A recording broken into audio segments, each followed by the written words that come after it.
পুরনো সতীর্থ সঙ্গ ছাড়তেই কি এবার কলকাতা উত্তর নিয়ে তৃণমূল শীর্ষ নেতৃত্বের কপালে চিন্তার ভাঁজ? সেই কারণে কি সভা থেকে রোড শো?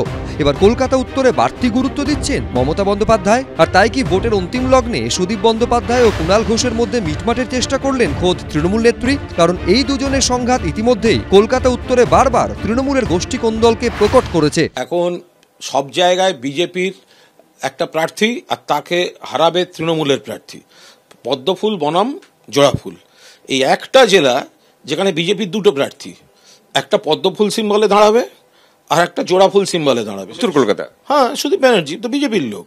এই পরিস্থিতিতে শনিবার কলকাতা উত্তরে ভোটের আগে সুদীপ কুণাল সন্ধি করাতে উদ্যোগী হলেন স্বয়ং মমতা বন্দ্যোপাধ্যায়। বুধবার দুজনকে একসঙ্গে ডেকে তিনি কথা বললেন। এদিন সিমলা স্ট্রিটে স্বামী বিবেকানন্দর বাড়ির কাছে মমতা বন্দ্যোপাধ্যায়ের রোড শো শেষ হয়। সূত্রের দাবি, এরপরই তিনি সুদীপ ও কুণালকে ডেকে নেন। বলেন, নামো, ভোটটা দেখে নাও, একসঙ্গে ভোটটা করতে হবে, এই ভোটটা জিততে হবে।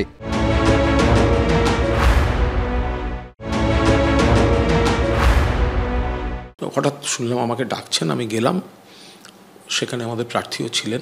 তিনি কিছু নির্দেশ দিলেন, শুনেছি, জেনেছি, এবং আমার যদি কোনো বক্তব্য থেকে থাকে কিছু আমি জানিয়েছি।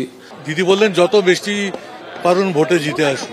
সুদীপ বন্দ্যোপাধ্যায় এবং কুণাল ঘোষের মধ্যে এই টানাপোড়েনের শুরুটা হয়েছিল একেবারে বছরের প্রথম দিন, তৃণমূলের প্রতিষ্ঠা দিবস থেকে। মমতা ব্যানার্জি যেদিন থাকবেন না, বাংলা ছাগলের 3 নম্বর বাচ্চা হয়ে গিয়ে মায়ের দুধ খাবার জন্য 5 থেকে 2। উনি যদি আরেকটু থাকতেন, আমি সামনে বসে ওনাকে ভাব সম্প্রসারণটা শুনিয়ে দিতাম। যারা বলছেন তারা হয়তো একটা অন্ধ আনুগত্য দেখাতে চাইছেন। তৃণমূলের প্রার্থী তালিকা ঘোষণার ঠিক আগে কলকাতা উত্তরে কার্যত দলের প্রার্থী বদলের পক্ষে সওয়াল করেন কুণাল ঘোষ। দক্ষিণ কলকাতা তো মহিলা সাংসদ পেয়েছে, মমতাদি রেকর্ড করেছেন। তো উত্তর কলকাতায় একবার মহিলা সাংসদ দেওয়া হোক, সেখানে অজিত পাঁজার পুত্রবধূ ডক্টর শশী পাঁজার মতো দক্ষ প্রার্থী রয়েছেন।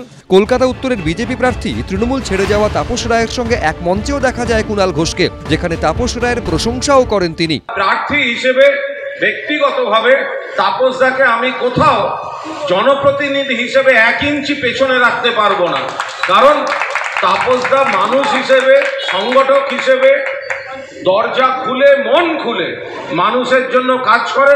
এরপরই রাজ্য সাধারণ সম্পাদক পদ হারান কুণাল ঘোষ।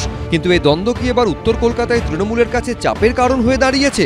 সারা জীবন সংগঠনের দিকে না তাকিয়ে, উত্তর কলকাতার দিকে না তাকিয়ে, উত্তর কলকাতাকে মেয়র না দিয়ে, চেয়ারম্যান না দিয়ে, আর এরকম হঠাৎ 2 দিন আগে উদ্যোগ নিলে, প্রয়াস নিলে, আর সেটা তাদের মধ্যে তাদের দলের ব্যাপার। বিদায়ী সাংসদ তো 10 বছরের টাকা খরচ করতে পারেনি এমপি ল্যাডে। বিদায়ী সাংসদ তো একটা প্রশ্ন করেনি উত্তর কলকাতাকে নিয়ে পার্লামেন্টে। শেষ অবধি কলকাতা উত্তরে জয়ের পতাকা ওড়াবে কারা? উত্তর মিলবে 4 জুন। অর্ণব মুখোপাধ্যায়, কৃষ্ণেন্দু অধিকারী, ঝিলম করঞ্জাই, এবিপি আনন্দ।